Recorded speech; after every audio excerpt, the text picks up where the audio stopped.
Durbin didn't ease into it. He went straight for the promises Pam Bondi made and the trail of contradictions she left behind. The room shifted the moment he began reading her own words back to her, not with theatrics, but with the kind of calm precision that makes an entire hearing fall silent. He wasn't speculating. He wasn't offering opinions. He was quoting her, line by line, exposing how big her public claims were and how small the results turned out to be. And from the first sentence, you could feel that tension, because when a top law enforcement official promises the most sensitive case files in the country and then delivers almost nothing. Mr. Chairman, the Trump administration's handling of the Jeffrey Epstein case is baffling. It's frustrating the American people, and it's exacerbating the mistrust in the Department of Justice and the Federal Bureau of Investigation. In February, Attorney General Bondi, 17 days into the job, said in a Fox News interview that the Epstein client list was, quote, sitting on my desk right now to review, end of quote. The White House then staged a major media release of Epstein-related files on February 27th, including preparing binders for conservative influencers and commentators. However, the files released were largely already publicly available. There was nothing new. After intense blowback, Attorney General Bondi went back to Fox News, the mothership, and claimed that a whistleblower, quote, assured her there were more files, and that, quote, New York, Southern District of New York, was sitting on thousands of pages of documents. And she promised on Fox, and I quote, we will get everything, and the country will see, quote, the full Epstein files. These are quotes from Attorney General Bondi voluntarily appearing on Fox News to explain the situation. For the next 4 months, the Department of Justice and the FBI were silent. What happened during that period? Well, we received information that Attorney General Bondi pressured the FBI to assign, now get this, approximately 1,000 agents in its Information Management Division and hundreds of additional agents from the New York field office to work 24-hour shifts to review and produce more documents on Epstein on an arbitrarily short deadline. These officials were told to, quote, flag any records in which President Trump was mentioned. But after this flurry of activity using tens of thousands of personnel hours in March, it took DOJ and FBI 3 additional months to produce no new documents, but rather an unsigned memorandum on July 7th finding that, quote, this systemic review revealed no incriminating client list. Naturally, after all of the public promises Attorney General Bondi has made, the public is really suspicious of her finding.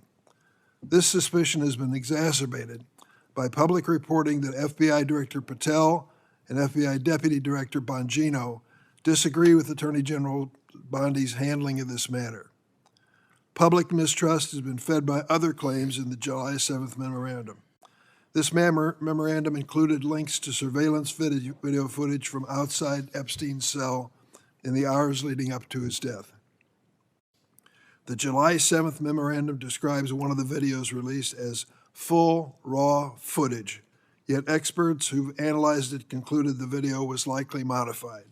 The Trump administration has essentially created a new controversy rather than solving one. President Trump is not helping matters at all. Despite his administration continuing making promises about the transparency on Jeffrey Epstein and claims about the existence of records that have not been produced, he is currently telling the country the president is saying this is all, quote, a scam, close quote. Yesterday, President Trump posted on his personal social media site, and I quote, my past supporters have bought into this BS hook, line, and sinker. They haven't learned their lesson, and they probably never will. That's from the president's personal social media. This is the president talking about his own constituents who are concerned about claims his own campaign surrogates and administration have continually raised.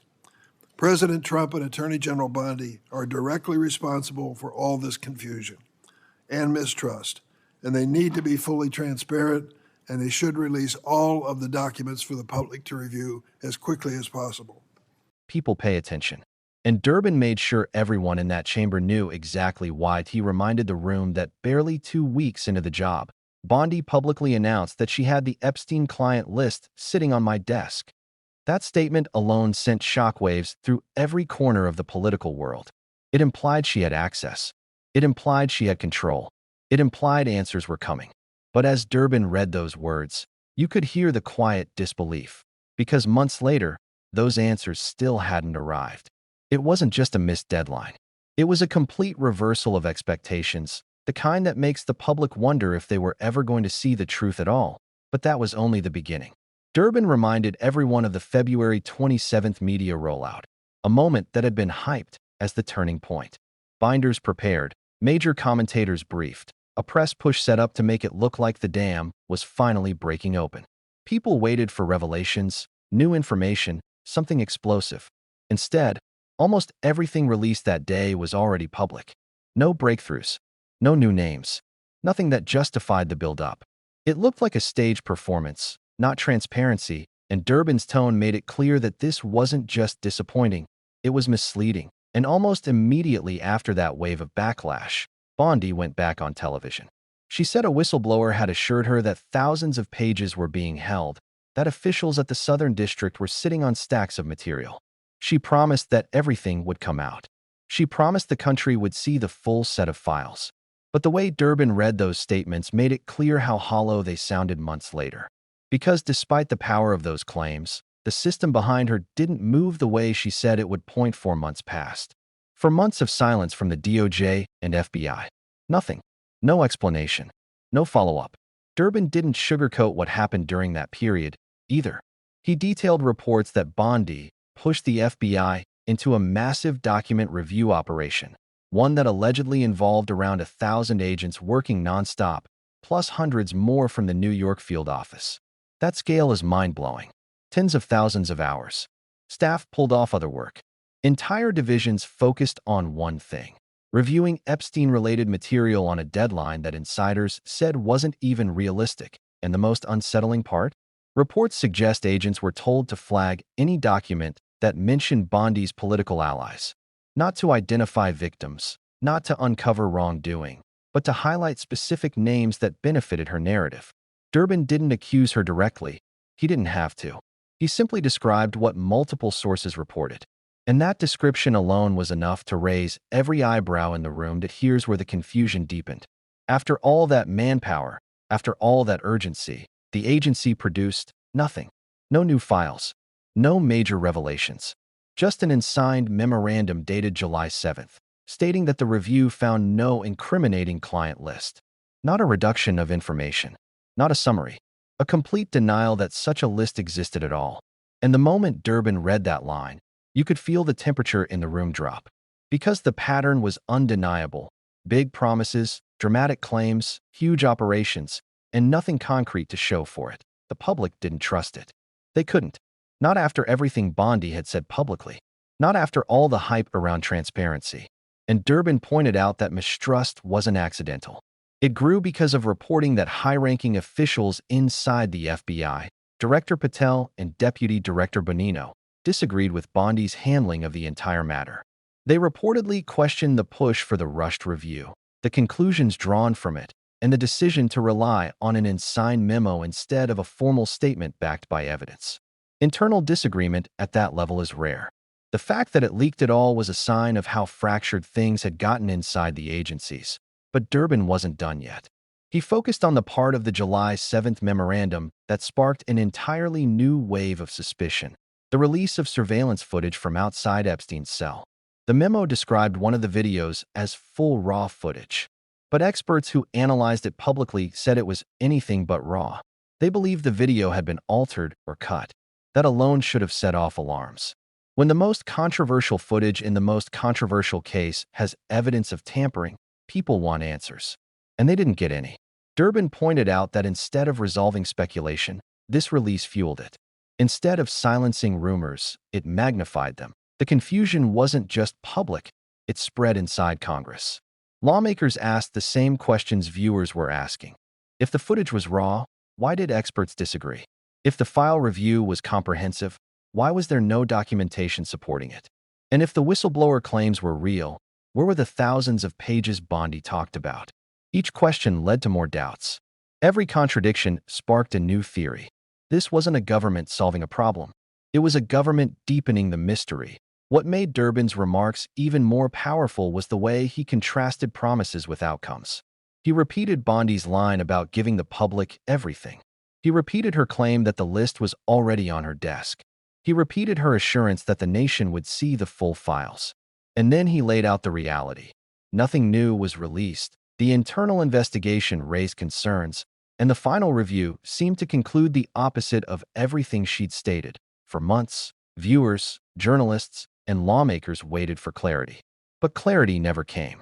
Instead, they got a rushed review, an unsigned document, and a video that didn't match its own description. And the more Durbin talked, the more one thing became painfully obvious. The public was right to question everything that he called the situation baffling. Not because the documents were missing, but because the handling of the entire process appeared inconsistent, disorganized, and opaque. It wasn't just bureaucracy. It was a cycle of promises, delays, and contradictions. It was an administration overseeing one of the most sensitive cases in modern memory and failing at the most basic part, telling the truth in a straightforward way. And the public reacted the only way the public can react when something doesn't add up. They became suspicious. They began connecting dots. They began comparing timelines. They began asking questions Bondi never answered. And the more the inconsistencies grew, the more that suspicion hardened into mistrust. Durbin's closing point was the most potent one. He said that full transparency isn't optional. It isn't a political favor. It isn't a talking point. It's a responsibility to victims, to the justice system, and to the American people.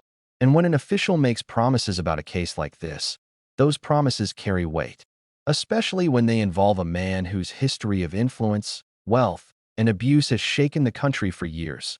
The most striking part of his remarks was the reminder that you don't need to believe any conspiracy theories to recognize that something didn't line up.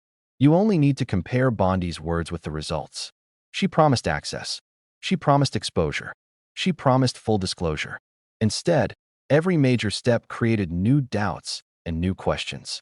And if the handling of a case generates more shadows than light, people will wonder why. Durbin framed it plainly. This wasn't about political gain. It wasn't about headlines. It was about accountability. The American public deserves to know how such a major investigation could turn into a spectacle of confusion. They deserve to know why major officials disagreed behind closed doors. They deserve to know why the review ended with so little substance. And they deserve to know why footage experts consider raw video anything but raw. This isn't just a failure of follow-through. It's a failure of trust. And when institutions lose trust, everything else becomes vulnerable. Oversight matters for a reason. Transparency matters for a reason. And cases involving powerful individuals matter more than anything because the public must believe the system can still hold those people accountable. Durbin's actions in that hearing weren't just pointed, they were historic. He forced the conversation back into the open. He confronted the gap between what was promised and what was delivered. He put Bondi's own words into the spotlight where everyone could see them without spin, without excuses, and without selective editing. And now the question is simple. Where are the documents? Where are the thousands of pages? Where is the unaltered footage? Where is the transparency that was guaranteed months ago? Those questions aren't going away. And the longer they remain unanswered, the louder they become. And that's why staying informed matters. This case isn't only about one person or one agency. It's about the public's right to the truth, the victim's right to justice, and the government's obligation to deliver both. If you care about transparency, accountability, and a justice system that works for everyone, not just the elite, this is a story you cannot ignore. If you found this breakdown important, make sure to hit the like button, share this video so more people see what's really going on, and subscribe for updates as this story continues to unfold. Your voice and your awareness matter now more than ever.